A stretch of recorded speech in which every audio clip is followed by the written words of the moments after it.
Hello guys, welcome to the Code Script, and today I come up with one more interesting video. In lots of interviewer generally ask to write a support that will open user's back camera or front camera. So it will not work for the desktop browser or the like laptop browser, but it works on the mobile browser.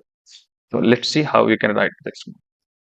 So simply we can use input tag in HTML, and we'll have to give a type as a file.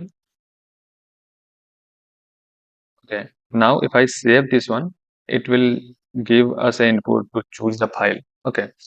So if I click on this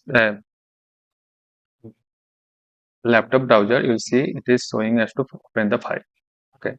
But if I give one more attribute called capture, and the value will be user.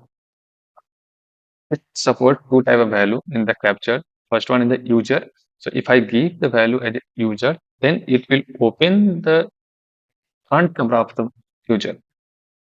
Okay. So now if I give the value as environment, then it will open the back camera of the user. So that's how we can write a code to implement that functionality. Thanks for watching. Subscribe for more video and also like and share with your friends.